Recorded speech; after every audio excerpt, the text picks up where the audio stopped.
जय श्री कृष्णा। आप सभी को कार्तिक मास के 20वें दिन की ढेरों शुभकामनाएं। प्रिय दर्शकों, आप सुन रहे हैं कार्तिक मास महात्म्य। कार्तिक मास महात्म्य में आज आप सुनेंगे 22वां अध्याय। कल आपने 20 और 21वां अध्याय सुना था। स्वयं ब्रह्मदेव द्वारा यह कार्तिक मास महात्म्य में कहा गया है। आरंभ में ब्रह्मदेव ने नारद जी को सुनाया, नारद जी ने पृथुनाम राजा को और पृथुनाम राजा ने सूत जी को, और सूत जी जो है नैमिषारण्य में सभी ऋषियों को सुनाते हैं। तो आरंभ में देव ऋषि नारद ने पूछा ब्रह्मदेव से कि प्रभु, भगवान नारायण का प्रिय मास और मासानाम उत्तम मासो कार्तिक मास जो है वो कार्तिक मास की क्या महिमा है। तब ब्रह्मदेव आरंभ में स्नान की विधि बताते हैं कि स्नान कैसे करना चाहिए, नारायण का पूजन कैसे करना चाहिए, किस प्रकार से इस माह में शालिग्राम भगवान की पूजा करनी चाहिए।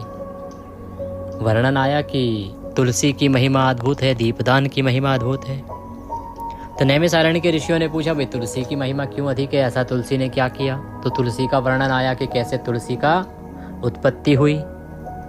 जैसे भगवान शंकर के क्रोधाग्नि से उत्पन्न हुआ जलंधर, और जलंधर की पत्नी वृंदा, और वृंदा का सतीत्व भंग किया भगवान विष्णु ने, और उसके परिणाम स्वरूप भगवान श्राप से बने शालिग्राम शिला और वृंदा बनी तुलसी।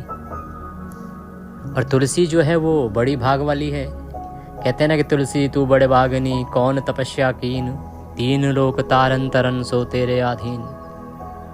कि हे तुलसी, तूने कौन सी तपस्या की है जिसके कारण वो जो तीनों लोकों को तारने वाला है, पार उतारने वाला है, वो भी तेरे अधीन रहता है। तो तुलसी की महिमा आपने सुनी। तुलसी की महिमा के बाद ब्रह्मदेव द्वारा ही बताया गया कि श्रेष्ठ आश्रम कौन सा है। गृहस्थ आश्रम जिसमें हम रहते हैं वह श्रेष्ठ आश्रम है। क्यों श्रेष्ठ है? क्योंकि ये सबको आश्रय देने वाला है। बाकी सभी आश्रम किसी ना किसी पर आश्रित हैं, उनको आश्रय की आवश्यकता होती है। पर गृहस्थ आश्रम जो है, यहाँ हम सबको आश्रय देते हैं, हम किसी का आश्रय नहीं लेते। इसीलिए यह आश्रम श्रेष्ठ कहा गया।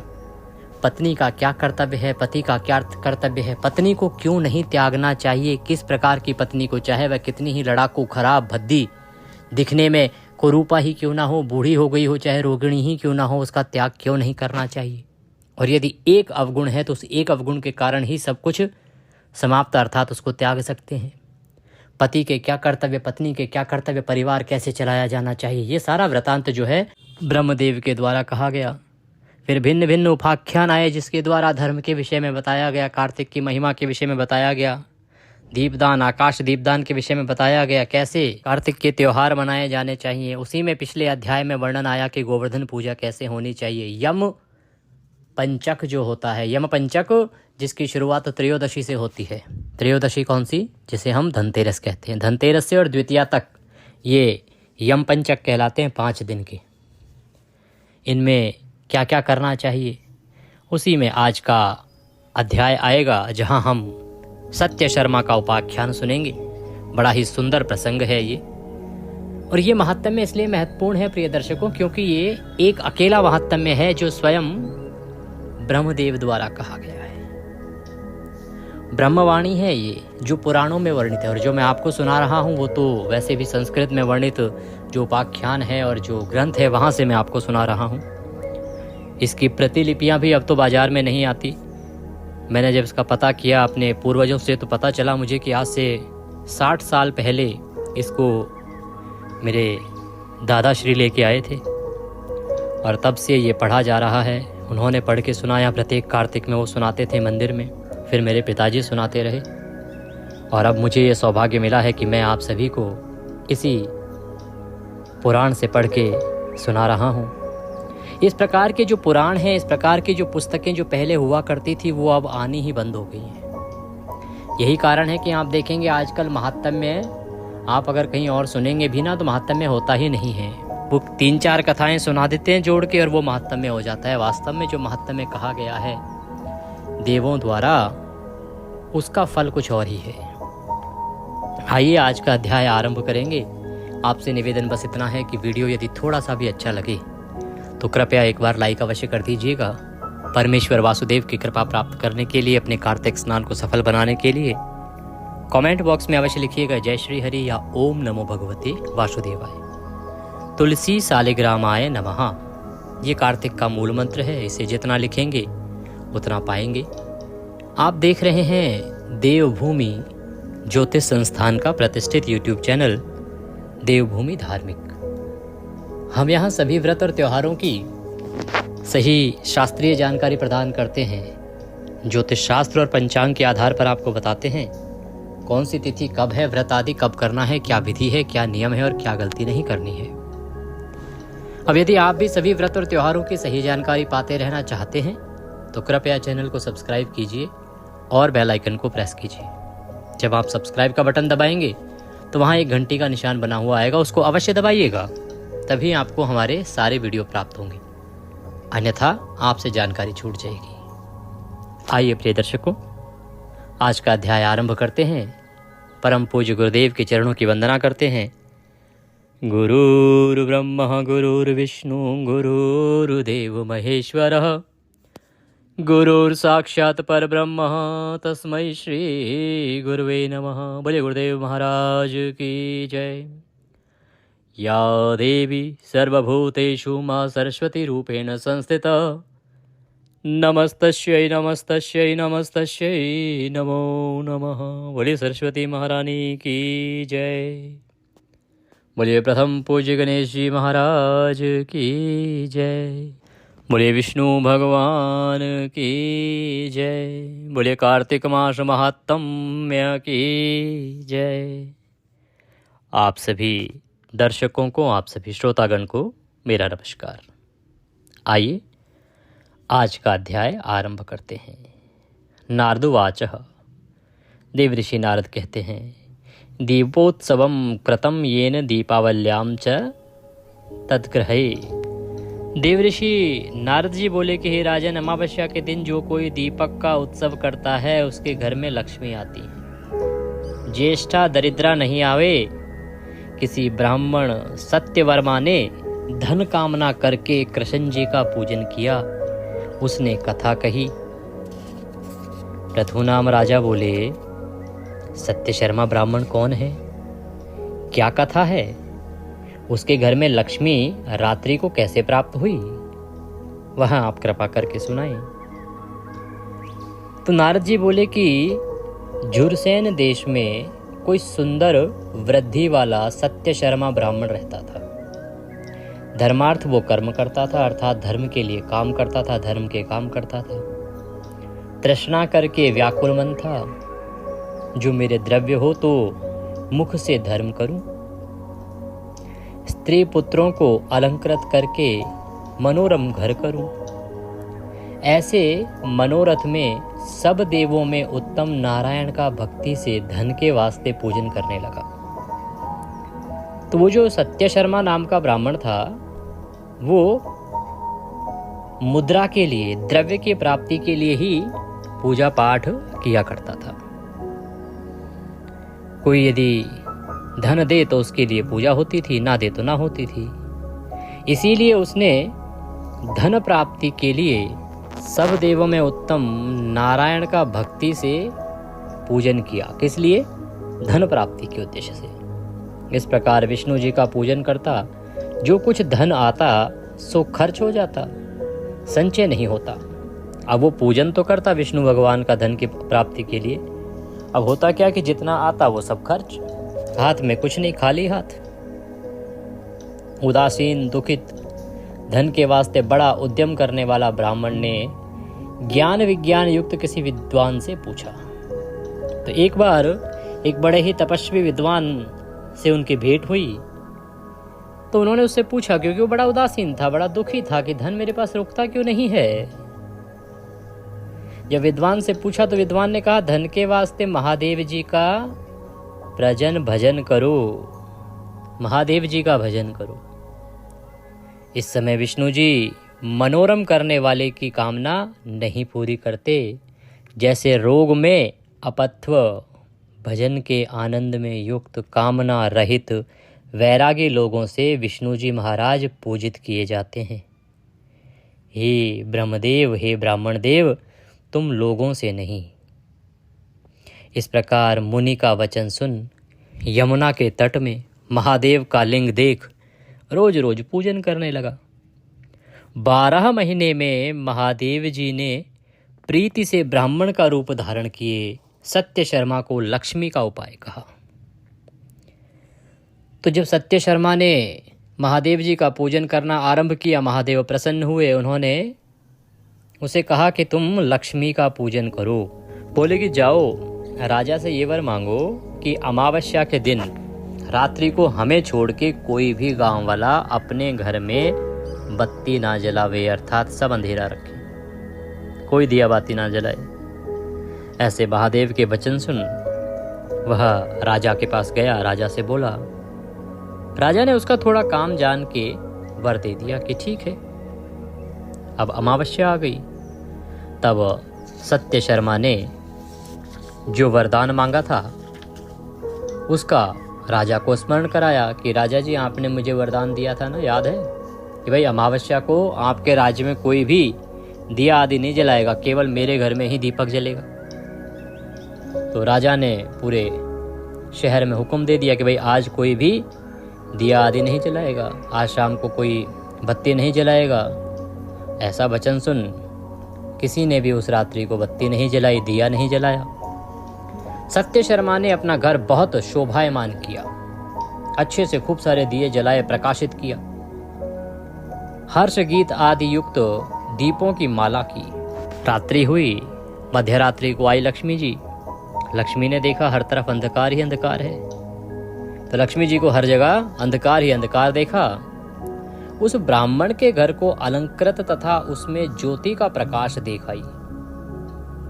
सो हाथ में लीला कमल लिए मन को आनंद करने वाली मुस्कुराती मनुष्य की स्त्री के समान रूप वाली वह घर में आई।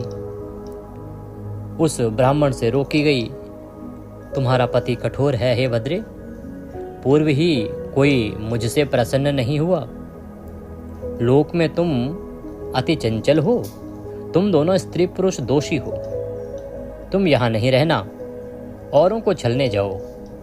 लक्ष्मी बोली, कृष्ण जी के शयन में तुम्हारे घर आई हूँ, तुम्ही में निश्चल होंगी, हमको घर में आने दो। ब्राह्मण बोला कि जो 3 वंश पर्यंत रहो, शपथ करो, हमको मद से अंधा ना करो, ऐसे घर में रहो, दूसरी तरह नहीं। तब लक्ष्मी बोली, विधि से मेरा पूजन करो। ब्राह्मण बोला, हे परमेश्वरी, किस विधि से, किस तरह पूजन करूं? तो क्या हुआ कि जब उसने दीपक जलाए, हर ओर प्रकाश था। अब ये क्या, कौन सी अमावस्या की बात हो रही है दर्शकों, आप समझ गए होंगे। ये आ रही है दीपावली की, जो अमावस्या आती है ना, कार्तिक अमावस्या, उसकी बात हो रही है। तो माता लक्ष्मी आई रात्रि को, तो उसने कहा कि तुम दोनों स्त्री पुरुष जो है बड़ा छल करते हो, आप ठहरती नहीं हो, बड़ी चंचला हो, और जो आपके पति हैं ना भगवान विष्णु, वो प्रसन्न नहीं होते। मैंने इतनी तपस्या करी, वो प्रसन्न नहीं हुए। अब क्योंकि कार्तिक अमावस्या का दिन जहाँ प्रकाश है वहाँ विराजमान होंगी, तो उन्होंने कहा, भाई देखो, आज मैं आई हूँ तो मैं अवश्य ही तुम्हें धन आदि से संतुष्ट करूँगी, मैं तुम्हारे यहाँ वास करूँगी।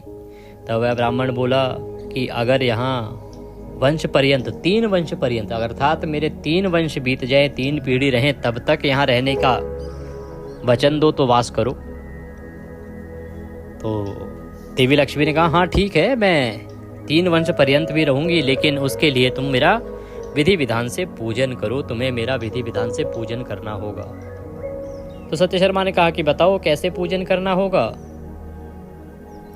कहती हैं, जो पुरुष कार्तिक मास में अमावस्या को घी से अथवा तिल के तेल से दीप मालिका करता है, वह पुरुष जितने दीप होते हैं उतने 1000 युग रुद्रलोक में रहता है। कार्तिक मास की अमावस्या को प्रातः काल स्नान कर देव पितृ का पूजन करके दिन के 3रे भाग में श्राद्ध करे, अनेक प्रकार के भोजन करके ब्राह्मणों को भोजन करावे, फिर प्रदोष समय में दीप मालिका करे। अपने घर में तुलसी, ब्राह्मण देवता के मंदिर में शमशान और दोक के अग्नि गौ का ग्रह इनमें दीप करके मुझ सोई हुई को जगावे। जैसे पतिव्रता स्त्री पति के पूर्व जागती है, इसी तरह मैं भी विष्णु जी के जागने के 12 दिन पहले जागती हूँ। अमावस्या के दिन बाल वृद्ध रोगी इनको छोड़ भोजन कोई ना करे। शाम को हमारा पूजन करें। आदि में स्वस्त्यंत पूर्वक संकल्प करके गणानां त्वा ओम गणपति गंगवामहे इस मंत्र से गणेश का पूजन करें। सुमुखश्चैव दंतश्चैव, यह जो स्तोत्र है इसको पढ़ें। 16 प्रकार की सामग्री से विधि युक्त पूजन करें। कुबेर का पूजन करें तथा नमस्कार करें। हे कुबेर, सदा लक्ष्मी के साथ हमारे घर में स्थिर रहो, ऐसे आवाहन करके पूजन करें। ओम भूर्भुवः स्वः कुबेराय नमः, इस मंत्र से पूजन करें। 16 तरह के उपचार विधान से मेरा पूजन करें। अष्टदल शुभ कमल युक्त एक पात्र में लक्ष्मी को प्राप्त करके वहीं कुबेर सिद्धिदायक गणेश को स्थापित करके आगे दूसरा पांव घर के संकल्प करें। फिर दूसरा स्थापन करके संकल्प करें। ओम तत्सत्यादि ओम गणानन्त्वा, इस मंत्र से गणेश का आवाहन। ओम भूर्भुवः स्वः गण गणपतये नमः, इस मंत्र से 16 प्रकार से गणेश का पूजन करके पीछे लक्ष्मी तथा कुबेर का पूजन करना। कमल रूपी आसन में स्थित बड़े कटितट वाली कमल पुत्र के समान बड़े नेत्र वाली गंभीर नाभि वाली स्तन के भार से नम्र शुभ्र वस्त्र युक्त देवताओं के हाथियों मणिगण युक्त घड़े से स्नान युक्त नित्य ही कमल हस्त लक्ष्मी सर्वमंगल युक्त मेरे घर में वसे इति ध्यानम, इस प्रकार से ध्यान करें। हे सर्व सिद्धि को देने वाली, हमें सैकड़ों वर दें। इत्यासनम, तलवार शूल गदा पाश अभय हाथ में यश देने वाली हाथी में सवार महालक्ष्मी ऐश्वर्य देने वाली हो। हे सुरेश्वरी, लाल सोने के समान तेज लाल के आसन पर और आसमान में प्राप्त वरदान दें। सब ऐश्वर्य युक्त महालक्ष्मी पंडितों से पूजनीय हैं। क्षीर सागर से उत्पन्न विष्णु जी की स्त्री कोटि सूर्य के समान तेजस्विनी हे लक्ष्मी, पंचामृत स्नान करो। नारायणी, इस मंत्र से वस्त्र दें। कस्तूरी इत्यादि अंग में लगावें। हे परमेश्वरी, प्रसन्न हो। इस मंत्र से अक्षत अर्पित करें। मंदार पारिजात पाटिल चंपा चमेली इन फूलों को ग्रहण करो। महालक्ष्मी को सागर से शोभित गुग्गल का धूप दें। अंधकार को दूर करने को घी की बाती दें। सब रस युक्त नैवेद्य दें। कहें हे परमेश्वरी, नारियल कपूर केला इनको ग्रहण करो। कपूर पान सुपारी इत्यादि वस्तु से युक्त तांबूल ग्रहण करो। सब देवताओं को वरदान देने वाली देवी को नमस्कार है। चंद्र सूर्य रूप देवी को बराबर प्रणाम करते हैं। ज्योतियों में उत्तम सदा प्रसन्न जो लक्ष्मी सर्वलोकों में देवों में है, वह लक्ष्मी हमको वरदान दे। जो विष्णु जी की छाती में और जो अग्नि में स्वाहा है, वही लक्ष्मी वरदान दे। हास नृत्य विलास तथा भगवान का भजन करके रात्रि बितावें। इस प्रकार अमावस्या को जो कोई लक्ष्मी का पूजन करेगा, उसके घर में लक्ष्मी रहेगी। तब नारद जी बोले, सत्य शर्मा ब्राह्मण ने लक्ष्मी के मुख से इस प्रकार सुनकर दुख नाश करने वाली लक्ष्मी का विधि से पूजन किया। लक्ष्मी भी सत्य शर्मा ब्राह्मण के घर में ही रही। संपदा प्राप्त हुई, दरिद्रता चली गई। उस धन से ब्राह्मण यज्ञ दान तप विष्णु की पूजा करता रहा। सत्य शर्मा बोला कि सब आश्रमों में गृहस्थ आश्रम और धन श्रेष्ठ है। ग्रह में प्राप्त होकर पुरुष कामादि को जीतता है और आश्रमों के उपकार के लिए गृहस्थ आश्रम है। गृहस्थ बिना धन से भगवान का पूजन नहीं कर सकता। श्राद्ध अतिथि पूजन कुछ भी नहीं कर सकता। लक्ष्मी को नमस्कार हो, लक्ष्मी बिना सब शून्य है।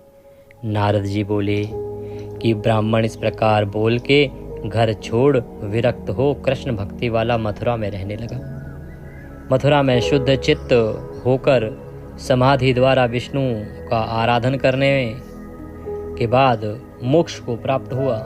उसके वंश वाले धनी हुए। उस ब्राह्मण की कही गाथा हमने कही है। इस कारण से अमावस्या को घर में रात्रि को अखंड बत्ती लगानी चाहिए। गृहस्थ लोग लक्ष्मी की कामना करके अलंकार युक्त रहें। इस प्रकार से आपको कार्तिक अमावस्या का दीपोत्सव मनाना चाहिए। तो पृथुनाम राजा बोले, हे नारद जी, अब आप दीपावली के अगले दिन आने वाले गोवर्धन पूजा अन्नकूट का महात्म्य कहिए। गौ पूजन कैसे करना चाहिए ये मैं सुनना चाहता हूँ। नारद जी बोले, कार्तिक मास शुक्ल पक्ष में वैश्वानर अग्नि की तिथि प्रतिपदा को गोवर्धन की पूजा और अन्नकूट गोकुल में करें। दूसरे स्थान में बहुत गौमय लेकर पर्वत का आकार बनावें। पृथ्वी को गौमय से लीप वेद विधि से पूजन करें। पर्वताकार गोवर्धन में ध्वजा स्थापित करें। वही विष्णु जी का सिंहासन स्थापित करें। विष्णु जी के समान गोवर्धन का पूजन करें। हे गोवर्धन, मेरी पूजा ग्रहण करो, इस मंत्र से प्रणाम करें, फिर पूजन करें। श्री कृष्ण जी के प्रिय अर्थ आदि मध्य अंत में गोवर्धन को नमस्कार करें। आवाहन, आसन, पाद्य, अर्घ्य, आचमन, स्नान, वस्त्र, यज्ञोपवीत, चंदन, पुष्प, धूप, दीप, नैवेद्य प्रदक्षिणा करनी चाहिए। नमस्कार, विसर्जन, ऐसे 16 उपचारों से पूजन करना चाहिए। खांड, दूध, बहुत तरह के पकवान, अनेक तरह के फल नैवेद्य देने चाहिए। गोवर्धन की पूजा आदि में स्वस्त्यवाचन करें और स्वस्त्यवाचन करके गणपति का प्रथम पूजन करके शांति कर्म करें। पूर्व कहें विधान से गोवर्धन का पूजन करें। फिर अन्नकूट करके प्रणाम करें। ब्राह्मण तथा वैष्णवों को भोजन करावें। बंधुओं के साथ फिर आप भोजन करें। जो गाय यज्ञ के अर्ध घी देती है वह मेरे पाप दूर करे। गाँव में जाग्रतः संतु यह मंत्र पढ़ें। हरिद्रा से गौ के सींग रंगें, पुष्पमाला पहरावें। त्रैलोक्य की माता को ग्रास ग्रहण कराएं। वृष रूप धर्म हमको शांति दें। बैल के सींग रंगाकर पुष्पमाला पहराकर कृष्ण गोवर्धन गौ बैल भैंस इनका पूजन वाजपेय अश्वमेध से भी कोटि गुणा फल देता है। कहते हैं कि गोवर्धन की पूजा के बाद गाय की पूजा करनी चाहिए। और जब आप इस दिन गाय की पूजा करते हैं तो इससे आपको वाजपेय यज्ञ और अश्वमेध यज्ञ से भी कोटि गुणा अधिक फल मिलता है। दिन के तीसरे भाग में मार्गपालिका बांधें। वृक्ष में कुशकाश को नमस्कार करें। हे मार्गपालिका, तुम्हें नमस्कार है। देश के जय के वास्ते उसी जगह निराजन विधि करें। गोएं तथा दूसरे जन मार्गपालिका के नीचे से जाएं और कुशकाश का रस्सा बनाना चाहिए और उसको राजा के लड़के तथा दूसरे लोग बल से खींचें। जो जीते उनकी साल भर जीत होगी। शाम को बलिदानव को वस्त्र में बनाकर पूजें। 2 भुजा के बलि बनाएं। गृहस्थ प्रसन्नता से माता पिता भाई समेत पूजन करें। चंदन धूप दीप इत्यादि से पूजन करें। बलि के नाम से दान दें। सब सुख भोग करें। हे राजेंद्र, उस दिन चंदन पुष्प धूप दीप वस्त्र भोजन इत्यादि से दामाद का पूजन करें। जो इस विधान से वर्ष वर्ष तक पूजन करते हैं उसको श्री कृष्ण जी की कृपा से भुक्ति मुक्ति मिलती है। यह सुन के पृथुनाम राजा बोले, हे नारद, बलि के दिन दामाद की पूजा क्यों होती है? इससे पूर्व किसने की? तब नारद बोले, पूर्व काल सतयुग में समुद्र मंथन करने से लक्ष्मी उत्पन्न हुई।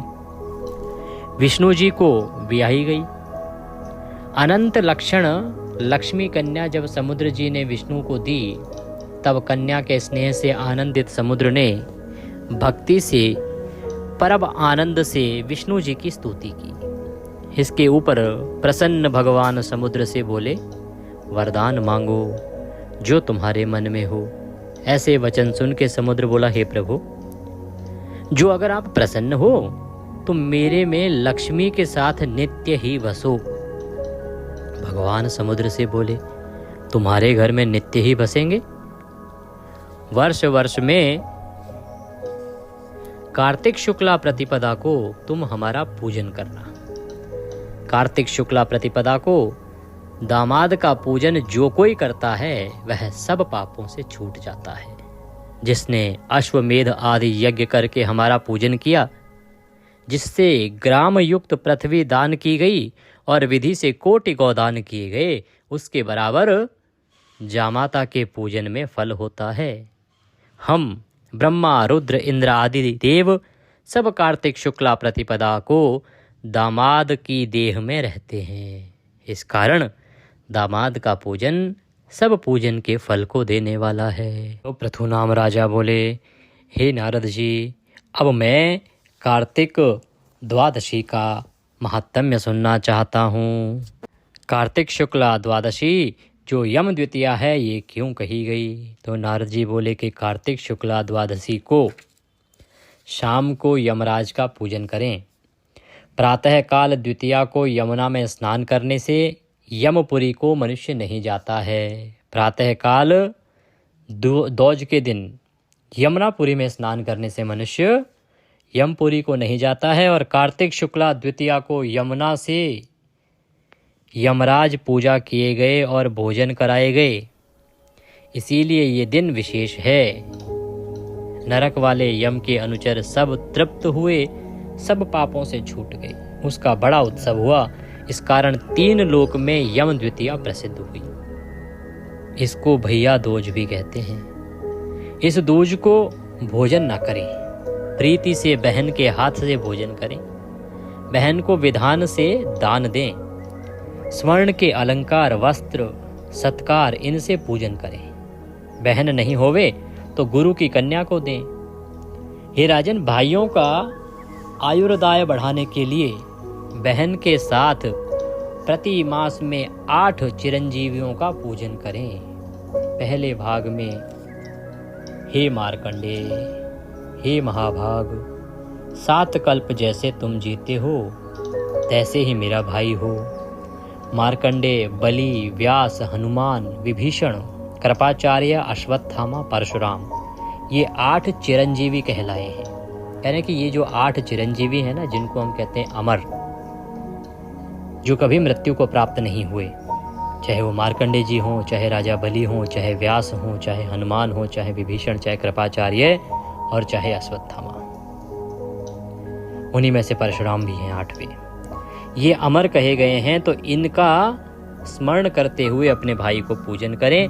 इनका चंदन, अक्षत, पुष्प इत्यादि से पूजन करें। भाई को बुलाकर पहले मंत्र पढ़ के रोजाना अक्षत लगावें। अर्थ मंत्र, जब तक चंद्र, सूर्य, पृथ्वी, समुद्र, वेद, पुराण, तप, ब्रह्मा, विष्णु, शिव, देवता, मुनि, धर्म, ये सब लोग पृथ्वी में हैं, तब तक मेरे भाई की संतति स्थिर रहे।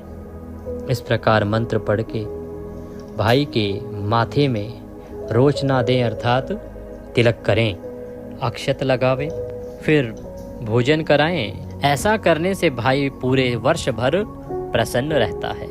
सभी रोगों का नाश होता है, शांति होती है, दुखों का नाश होता है। तब पृथुनाम राजा बोले, हे नारद, ये तो आपने यम द्वितीया और यम पंचक मुझे सुनाया। हे नारद, क्षेत्रों में श्रेष्ठ तीर्थ में दया करके सत्य कहो। मैं श्रेष्ठतम तीर्थ और स्नान के विषय में सुनना चाहता हूँ। नारद जी बोले, हे राजन, गुप्त से भी अति गुप्त जो है वो सुनो। सिद्धिदायक, दुस्वप्न नाशन, धर्मयुक्त सब पाप नाशन, शुभदायक, मुनियों से नित्य ही सुनने योग्य, दुष्ट ग्रहण निवारण, रोग नाशक, आयुर्दाय वर्धन का कारण, अर्थात जो रोगों का नाश कर दे, जो आयु का वर्धन कर दे, जो सुनने में श्रेष्ठ है, जो शुभ फल देने वाला है, जो धर्म युक्त भी है। ऋषि लोग गंगा यमुना संगम तथा क्षेत्रवाद तीर्थों में उत्तम कहते हैं। तो जो ऋषि लोग हैं उन्होंने कहा है कि जो गंगा और यमुना का संगम है तथा तीर्थ क्षेत्र हैं वो तीर्थों में सर्वोत्तम हैं। पुण्य की अपेक्षा करने वाले मुनि लोग तथा मनुष्य लोग ब्रह्मादिक देवता सफ़ेद और काला जल ऐसे तीर्थ का सेवन करते हैं। विष्णु जी के चरणों से उत्पन्न पुण्य रूपी गंगा और सूर्य की कन्या यमुना, इनका संगम उत्तम है। स्मरण से ही पीड़ा का नाश करने वाली है और नदियों में श्रेष्ठ सब पाप रोग आदि का नाश करने वाली है। समुद्रांत पृथ्वी में जितने पुण्य क्षेत्र हैं उनमें प्रयाग पुण्यकारी है। प्रयाग में ब्रह्मा जी ने विष्णु का पूजन किया, मुनि लोगों ने बहुत तरह के यज्ञ किए। सब तीर्थों के अभिषेक का पुण्य गंगा के बूंद के 16 अंश के बराबर भी नहीं है। तो प्रिय भक्तों, अभी ये जो वृतांत यहाँ पे आरंभ हुआ है ये माँ गंगा का वृतांत आरंभ हुआ है। अब आगे जो प्रसंग आएगा वो गंगा स्नान का प्रसंग आएगा, क्योंकि कार्तिक चल रहा है और कार्तिक के अंत में तो गंगा स्नान जाना ही चाहिए। यूं तो एकादशी से ही शुरू हो जाता है गंगा स्नान। कार्तिक में वैसे जब भी करो उत्तम है, पर एकादशी से तो विशेष रूप से शुरू हो जाता है। हमारे यहाँ से तो प्रतिवर्ष बस लेके जाते हैं हम। तो गंगा स्नान की महिमा अब शुरू हो गई है। गंगा स्नान का जो महात्म्य है वो अगले 2 अध्याय में चलेगा कि कैसे ये गंगा स्नान आपको करना चाहिए, कैसे ये फल देने वाला है। देवऋषि नारद कहते हैं कि सभी तीर्थों को मिला के जो पुण्य उत्पन्न होता है ना, वो पुण्य गंगा के बूंद के 16 अंश के बराबर भी नहीं है। गंगा की एक बूंद के 16वें भाग के बराबर भी वो पुण्य नहीं है। इतना अधिक पुण्य है गंगा का और कार्तिक में गंगा स्नान का। सैकड़ों योजन से जो लोग गंगा गंगा कहते हैं वे सब पापों से छूट जाते हैं। समीप वालों का तो कहना ही क्या, जो आसपास रहते हैं उनकी तो बात छोड़ दो, जो कई 100 किलोमीटर दूर रहते हैं वो भी जब गंगा गंगा करते हैं तो उनके भी पाप नष्ट हो जाते हैं। बोले विष्णु भगवान की जय। इसी के साथ ये 22वां अध्याय यहाँ पर पूर्ण हुआ। इसके आगे का वृतांत हम कल सुनेंगे। बहुत ही उत्तम प्रसंग है ये गंगा स्नान से संबंधित, और इसके बाद जो इसमें प्रसंग आएगा वो भीष्म पंचक से संबंधित भी उत्तम प्रसंग आएगा। आने वाले जितने भी त्योहार अब रह गए हैं, जितने भी महत्वपूर्ण दिन रह गए हैं, आंवला नवमी जैसे, उन सब का प्रसंग आने वाले कुछ दिनों में इस महात्म्य के माध्यम से आएगा। और ये महात्म्य इसलिए महत्वपूर्ण है प्रिय दर्शकों, क्योंकि कार्तिक में हम सभी ये कर्म तो करते ही हैं ना। चाहे आंवला नवमी आगे आ रही है, हमने उसका वीडियो आपके लिए बना दिया है, उसका लाभ अवश्य लीजिएगा। आंवला नवमी की बात करें, चाहे आंवला नवमी के बाद आने वाले एकादशी की बात करें, एकादशी के बाद आने वाली जो पूर्णिमा है वो बड़ी महत्वपूर्ण है। इससे पहले की तिथियां, द्वादशी भी बड़ी महत्वपूर्ण है, गोपाष्टमी बड़ी महत्वपूर्ण है। तो एक एक दिन जो बचा है कार्तिक का बड़ा महत्वपूर्ण है। प्रतिदिन सुनते जाइए। मैंने आपके लिए आंवला नवमी का वीडियो भी अपलोड कर दिया है कि क्या क्या करना है, कब करना है, कैसे करना है। क्योंकि आंवला नवमी भी इस बार 2 दिन हो गई है। कारण ये है कि दीपदान रात को होता है और व्रत पूजन जो है सूर्य के मुख से, तो उसको कब करना चाहिए उसका वीडियो मैंने अपलोड कर दिया है, उसको अवश्य देख लीजिएगा। और कैसे क्या करना है उस दिन पूजा पाठ वो भी मैंने आपको बता दिया है। दीपदान कैसे करना है, आंवले का दिया कैसे बनाएंगे उसका वीडियो भी मैंने बना दिया है, वो भी कल तक आपको अपलोड हो जाएगा। कुछ और पूछना चाहते हैं, कहना चाहते हैं तो कमेंट बॉक्स में लिख सकते हैं, पूछ सकते हैं। स्क्रीन पर नंबर आ रहा होगा, उस पर भी संपर्क साध सकते हैं। पत्रिका आदि बनवाना चाहते हैं या कुछ पूछना चाहते हैं कुंडली से संबंधित तो संपर्क साध सकते हैं। कोई भी अनुष्ठान आदि करवाना चाहते हैं तो संपर्क साध सकते हैं। और दक्षिणा स्वरूप यदि कुछ भी आप हमें भेजना चाहते हैं तो स्क्रीन पर नंबर आ रहा है, उस पर भेज सकते हैं, या जो QR कोड हमने स्क्रीन पर दिया है उसको स्कैन करके भी भेज सकते हैं। भगवान कृष्ण सब पर कृपा करें, कार्तिक स्नान सबका सफल हो। इसी प्रकार से प्रभु कृपा प्राप्त करते रहें और सुनते रहें कार्तिक मास महात्म्य। कल मिलते हैं एक नए अध्याय के साथ। हरे कृष्ण।